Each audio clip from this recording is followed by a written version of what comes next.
could be a real sensation. And you just do not hit them better than that. What a hit that is. That is incredible. Big chance, here's a goal! Incredible scenes! Now it is game on.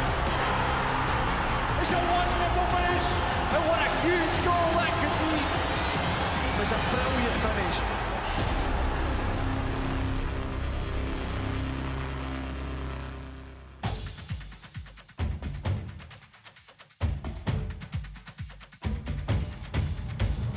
Tonight's championship match comes live from Greenock. Dougie Imrie's Morton desperate for a win which would lift them off the bottom of the table. But they face the League One champions Dunfermline. A win for James McFadden's side would see them climb into fourth for tonight at least. It's another huge night in the championship. Greenock Morton versus Dunfermline is coming right up.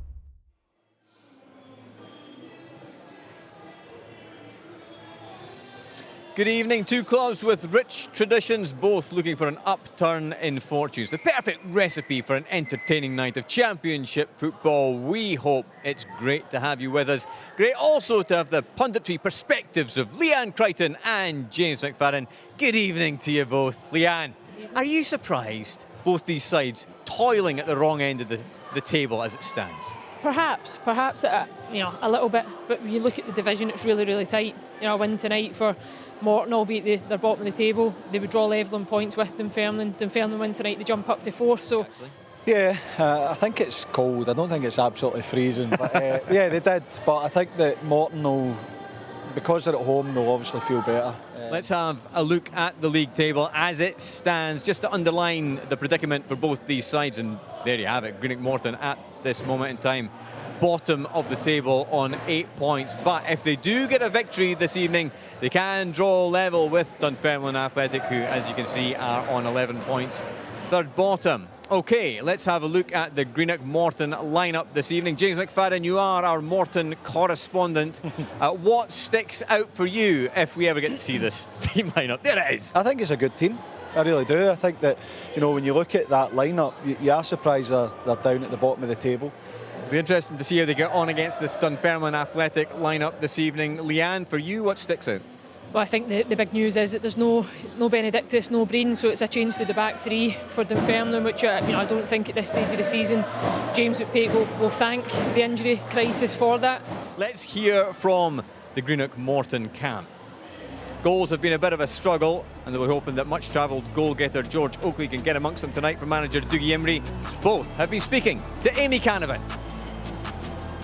A little bit of a disappointing result on Tuesday, but it's a very hectic week. What sort of positives can be taken from last week into tonight's game? Yeah, 100%. Last season we seem to get a lot of breaks going our way. This season we've just not been getting any, but hopefully that can turn. And like I say, we've got an opportunity tonight. If we win, we go level with Dunfermline. That's the positive we can take from the game tonight.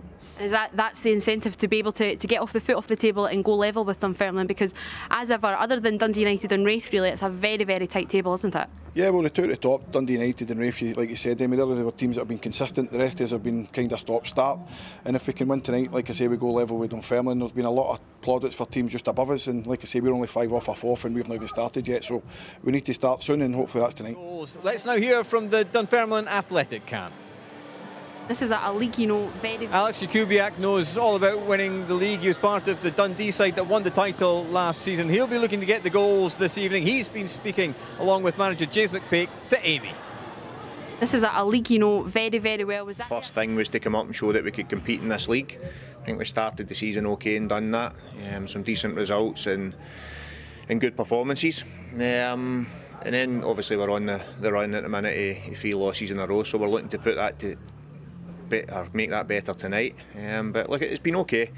Being the newly promoted team, we wanted to come up and establish ourselves, and as I said, show we could compete in the division. We're doing that, but there's still a lot of work to do. One of those victories did come against Morton. How much can you take from that game into tonight's encounter? It was that long ago now, so we've not looked too much into it. Absolutely, it's looking good, it's sounding good here at Capello, and we can't wait for what we hope will be a fantastic match in the Championship. They usually are on a Friday night on BBC Scotland. Let's cross now to your commentary team, Michael Stewart and Thomas Duncan. Thanks, Jonathan. Well, the incentive is very much here for both teams on Friday night football. Morton looking to get themselves off the foot of the championship. Early days as it is. Dunfermline can catapult themselves up to 4th position overnight with a victory here. How they would enjoy that, and then put their feet up ahead of the rest of the fixtures this weekend. With Remembrance Day approaching, it's veterans Jim Boyland and Andy McIntee from the Argyll and Sutherland Highlanders who will lead the teams out here at Capello. Morton will also be wearing their away kit, which carries the name of Erskine Veterans Charity as well.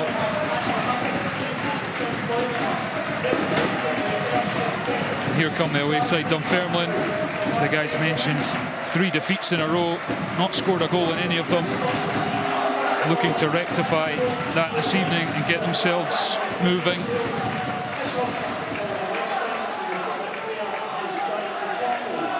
Well, despite this being Morton's 3rd game in 6 days, Dougie Emery picks the same 11 which lost 2-1 to Raith Rovers here on Tuesday night.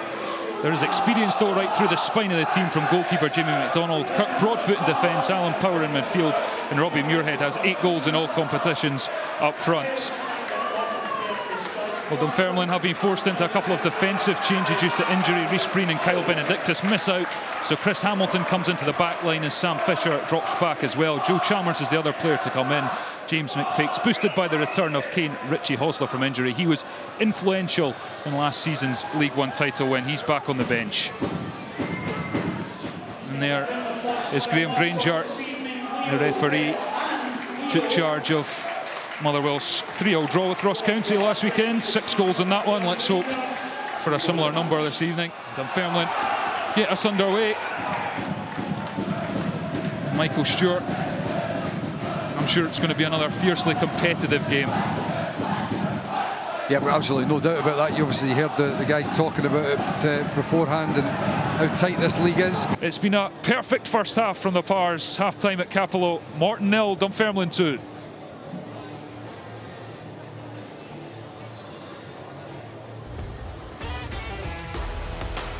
21 years of age and his first senior goal after 21 seconds. Remember the name, Owen Moffat.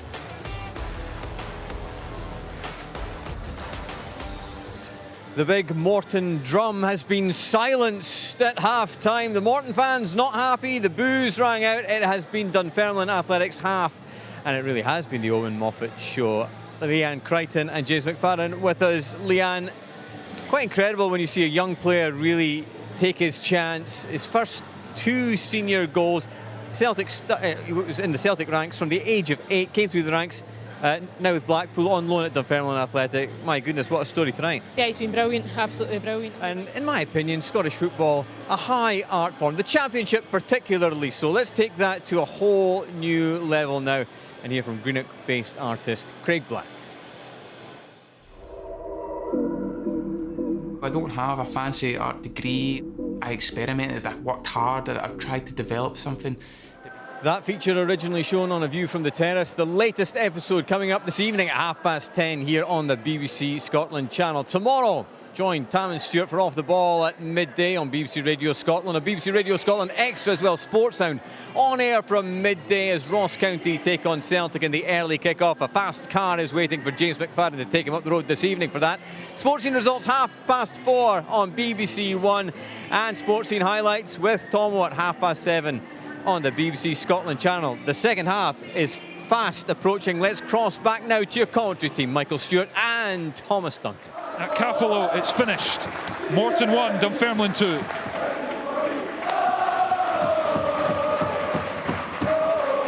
Almost always a thrilling night in the Championship on BBC Scotland on Fridays. And Owen Moffat, what a performance from that young man. And no doubt about the star of the match, and he's joined us right here in the studio. Owen Moffat, nice to meet you. Well played tonight. Nice to meet you. Yeah, thank you. We can hear from your very proud captain, I'm sure, Chris Hamilton. He's joined Amy. Chris, how proud are you of your players tonight? Yeah, it was a tough one. It's always tough when you come here. It's been a fantastic appetiser for what should be a brilliant Championship weekend of football. Let's have a look at the fixtures for tomorrow. Leanne, for one fixture in particular stands out for me. The Duncan Ferguson derby at Tannadice tomorrow. That could be good. It'll be very tasty, you'd imagine. Inverness, Cally Thistle need the points, of course. They're level at the bottom of the table with Morton. No, they do, but when you look through all of those games, there's something in the line for every team. Leanne, James, thank you very much indeed. Thank you for joining us in Capello this evening. It was the Owen Moffat Show this evening from all of us on the Sportscene team. Good night.